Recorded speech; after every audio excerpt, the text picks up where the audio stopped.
Hey, what's up, guys? Today I thought I'd give you a little bit of advice on how to start a Football Manager save.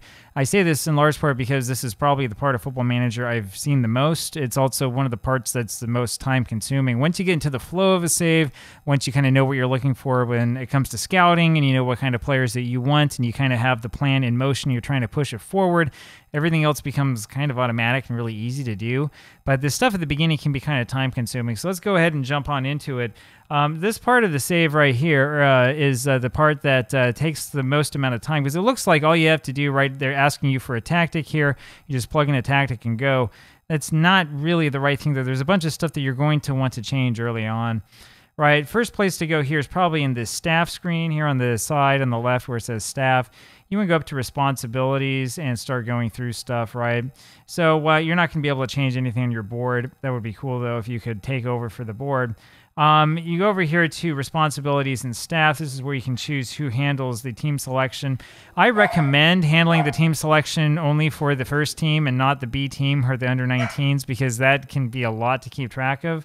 However, when it comes to hiring and firing staff, for the most part, you're probably going to want to take control of all of this stuff. I mean, you could technically let your technical director have control. At least in my personal experience, usually the technical director does not do a particularly good job with stuff. He tends to make poor decisions when it comes to the sort of staff to hire. I like to take control of everything. Maybe you don't. You can choose what you want and what you don't want. Same thing goes with contracts and contract renewals for staff. I like to take control of that. It does add on a little bit more later on in the game when contracts come up for renewal, but it gives you a certain amount of control. And like I said, I mean, even the most perfect technical director is not going to be very good at doing everything. So advice and reports, I usually don't change much here. Scouting, I like to assign scouts. You can let the chief scout assign them if you want. I personally like to do it. I also keep this here at do not shortlist players when you scout them. I used to shortlist everybody, but it just makes your shortlist really messy.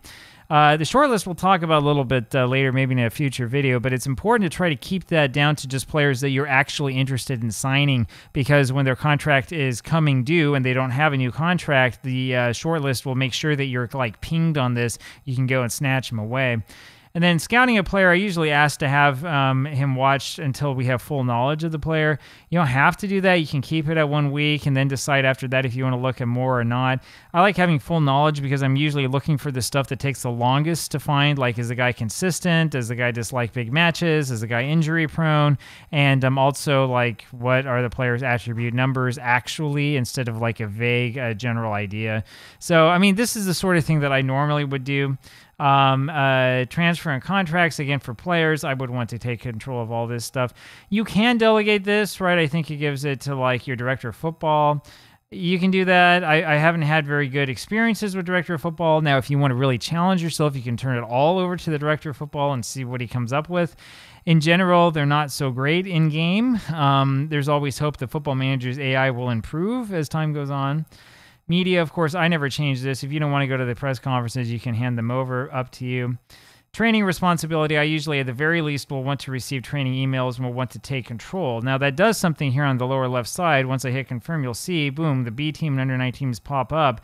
This makes it a lot easier to manage the squad. That'll be important in a second. Tactics and stuff, I've never changed anything here. And then match day stuff, usually the only thing I'll change here is I'll have the assistant manager control friendlies because I can't be bothered. But I do want to be able to arrange all friendly matches. Now, you don't have to do that for everybody, but especially if you have a team that doesn't have a lot of money, that might be a good thing to do, hint, hint. So you might want to do that. The next thing that we do after we're done changing all these responsibilities, we'll probably want to go over here to the training schedule. So this is the training screen. You want to go over to schedules, and you want to usually import a custom schedule. You can create your own custom schedule if you want as well. I'll take my good friend Max's schedule here, and we just import this. Boom, there you go, and you save it. And then you can go over to the calendar. You will never be able to change the first week of training because you're always going to start on a Monday, but you can change automatically the second week over to the new schedule, and you can do that as far down the line as you want, depending upon what it is you want to do. If you really want to, you can change all of this as well to match the training schedule you envision. I usually do it, but it takes time because you got to go to every one of these and be like, no, I want this to be rest or whatever. I want this to be like, you know, aerial defense or something like that. It takes a while. You could do it if you want. I don't know how important that first like 6 days is. You can also do the same thing here on like the B team. Once you have that schedule loaded, right, you go to training and calendar and you click on over, and again, your custom schedule will be there. So it's pretty simple. After you do all that, my advice would be, so once we have the schedules loaded, the training loaded and stuff, then we want to go look up new staff. I don't care which team you are, you're always going to be able to improve your staff, right? Especially, though, if you're playing in one of these teams that's down below. I mean, you're going to have some guys that are not so great. So there are different ways you can look at the staff. You can look like at the coaching team like this. It'll give you their coaching attributes. These are pitiful, right? Remember, all these numbers are out of 20. If you have like a fitness coach, you would hope that he would be like good at, I don't know, fitness. This guy's really bad. Oh, I'm sorry, that's the goalkeeping coach. Here's the fitness coach. He's okay, right? So you might want to change them up. Let's say we want to change up that fitness coach, right? We can go over to staff search. We go over to search. We want staff role, coaching, fitness coach, and we want to pick a fitness coach. So we go over here to coach roles, fitness coach. I usually just do overall. And you can sort of figure out, like, is there anybody with this sort of number? This is 15 for every one of these attributes that we could grab. And then, oh, okay, yeah, we like, I don't know, this dude, Roberto De Bellis. So we go and...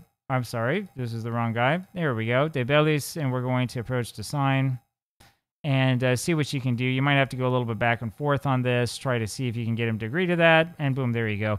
So you can do that for everything there in your staff.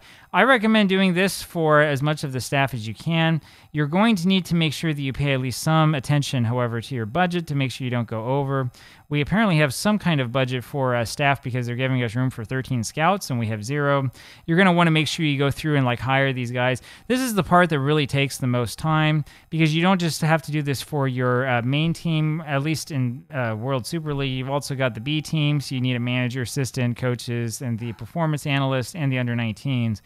Now, my recommendation is, like, for the most part, again, like I said, with just about every team, you're probably going to want to get rid of everybody. Like, you want to make sure that you keep a hold of at least one staff member so that you can see, like, stars and recommendations for, I don't know, players you're scouting and stuff. So you don't want to, like, wipe everyone out at once, but it's probably good to replace every single person that you have. I recommend at the very least getting rid of all the coaches in most cases, unless you're managing a really, really top-level squad. Usually I'll get rid of the director of football because he doesn't do anything for me. I do all of that work. You don't have to, and in fact, if you're on a lower league side that doesn't have a lot of money, you might want to hold on to him because he can act as an extra scout. The loan manager does nothing. Get rid of him because his role does not add anything to the game. The stuff that the loan manager technically does will happen even if you don't have one. And then, like I said, the technical director is useless. He's there to hire more staff. Get rid of him. You should be hiring staff. I mean, usually with coaches, what I'll do is I'll say, okay, so we have 9 coaches available. I probably want 2 goalkeeping coaches and 2 fitness coaches. And then, so that's what, 4 slots, and then 5 slots just for normal coaches. And then find a good assistant manager. It's probably going to be better than this guy. Other people will tell you this, and it's true when you go to the head of youth development. Most important thing about him is not necessarily these attributes, but it's this one, the personality.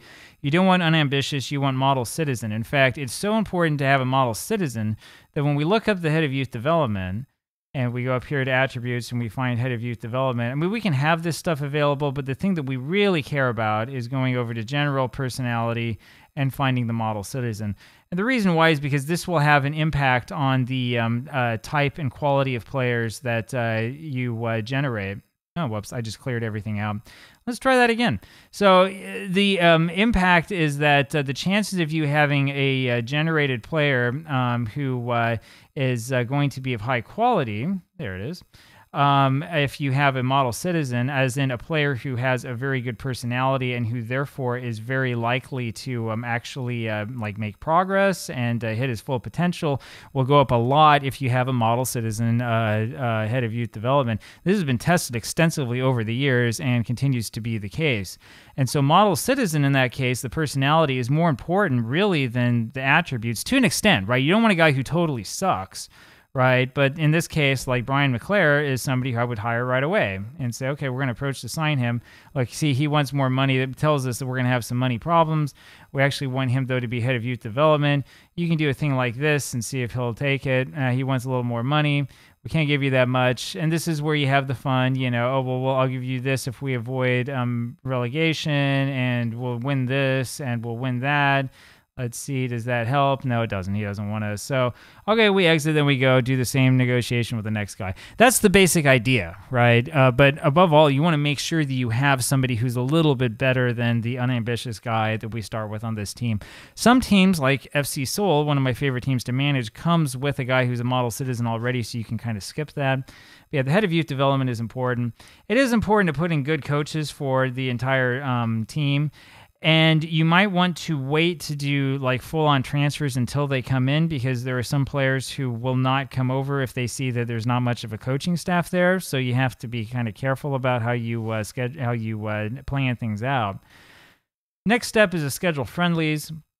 Go over here, look at this. We have 2 away friendlies. I will cancel those right away. We're not going to do away friendlies. What we want to do is we want to have friendlies at home because we want to earn money, right? I like to have friendlies on Wednesdays and Saturdays. We go over to Wednesdays. Usually we want similar reputation teams. For the most part, if you can, you want to look at teams that could earn you money. So it'll tell you this is the fee for playing against Antlers, 89 grand, and then 186 grand in income if we do this. That means we make a profit. So yeah, we want that. In contrast to that, if we look at, I don't know, let's see, who's a small reputation team? Now, let's see if we can find a team that maybe is not going to make us any money. I mean, even PSV, we're going to make some money from them. When you get into some teams that are quite expensive to schedule, occasionally you will see a team that costs more money than you would be able to make. If that's the case, you probably don't want to schedule a friendly against them. Anyway, you can kind of like mess around with this. This is one of my most favorite parts of the game, because you can find all sorts of like random teams on there you've never heard of before and schedule matches against them. You can do the same thing with the B team, the under-19s. And I do recommend doing that. You need to make sure that they're playing games, because that's how they will learn your tactic. Note again that we're doing this before we schedule the tactic. Usually with the under-19s, this is where you'll see situations like this. They can play against Boca United, but it will cost you 50 grand in a fee and you make nothing. You probably don't want to do that. Instead, when you run into that sort of situation, you want to look either for teams that don't require much of a fee, but will give you a little bit more in income, or teams that don't require any fee at all and will give you no income, right? Remember that like scheduling friendlies is in part to try to help your squad make money, not lose money, definitely. But you also want to do it to make sure that your players are like loose and learn the tactic and stuff like that. Now, once you've done all of that, I would recommend, there's some debate on which order to do this. I would recommend actually going through the squad next. Now, what I prefer to do is I prefer to go over to like the B team, and we're going to move everybody over to the senior squad. We're going to go through the under-19s as well, and we're going to move everybody over if it allows me to. In theory, we're going to move everybody over to the senior squad so we can look at them all at once. That will create a bunch of grayed out players. It doesn't matter. I'll tell you a secret. If you have grayed out players over here for a little while, nothing's going to happen. The game won't break. Right? You want everybody in the same place so that it's easy to look at them, and then you want to figure out a way to sort of like systematically go through them. Personally, I'm always looking for whether the guy has injury problems or problems with not being consistent. If he does, I create a little note and say, yeah, this guy's got an injury problem. Once we create the note for guys like Ryo Miyachi, then he has a little flag there, and I know in the future, like, yeah, I probably don't want this guy, right? We're probably not going to do much with this guy. We want to, like, offload him and stuff like that. Some of these guys, like Tomoki Iwata, are on loan, right? We can't recall him right away from loan. I don't know if I really want to recall him or not. It sort of depends. If they're on loan, then I usually will just move them over to the B squad so that they're like out of sight, out of mind, right? If you desperately need somebody, you can bring them back. It takes usually 28 days from the start of the save to be able to recall some of those players from loan. So keep that in mind. You usually can get them back though before the first match of the season. And these guys who are in green are on loan at your squad. So like this guy's inconsistent. I probably will terminate his loan, just stick him to the B squad and do the same sort of thing, like worry about it later. The reason why I recommend going through this ahead of time, ahead of doing your tactic, is you'll get an idea of kind of like the strengths and weaknesses of your squad and where you probably are going to be good and where you really need improvement. And you can then use that to finally go over to the tactic screen and choose a tactic to either load or create your own tactic using that. Now, you can't move forward until you have the tactic. The game will keep you here, right? A tactical direction is required, and you actually cannot... I guess you can accept the club vision here without that, but I don't think that you can move on without having a tactic at all. So you have to sort of keep that in mind. And then finally, once all that is done, that is when you find a player who you don't want. So Miyachi, we don't want you. We're going to transfer. We're going to offer you to clubs. He just signed a new contract. This is always a problem. You can transfer him out. You can try to loan him out if you aren't going to use him at all, or if you're worried that like the guy is influential or something like that, maybe you decide not to transfer him this time. Maybe you have a longer term plan to try to move this player on. That's what I recommend doing. And then it's only after then that you have the plan for like, okay, this is where we're going shopping. This is the need that we have, and this is how we're going to do our scouting. So that's what we do. There's a couple of other things that I recommend. I'm not going to show you here again because it takes way too long. One of them is that when it comes to scouting, I really recommend waiting until your scouts have arrived at club to start like choosing players to take a look at, right? Because if you try to scout them when you only have one scout, you're going to see that like the same scout has all the scouting assignments, and it's not easy to change that.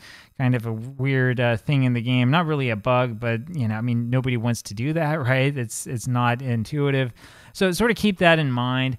When it comes to like assigning coaches to do different like trainings and all that stuff, you want to make sure that you have coaches at the club. It's kind of dumb to do that if there are no coaches there, right? So keep that in mind as well.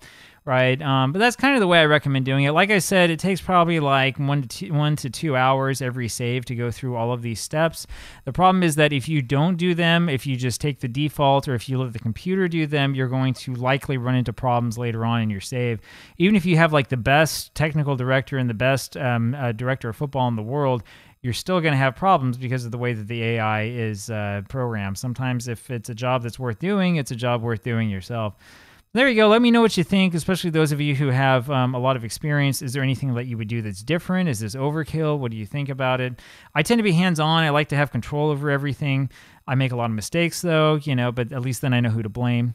There you have it. Talk to you guys later. Bye.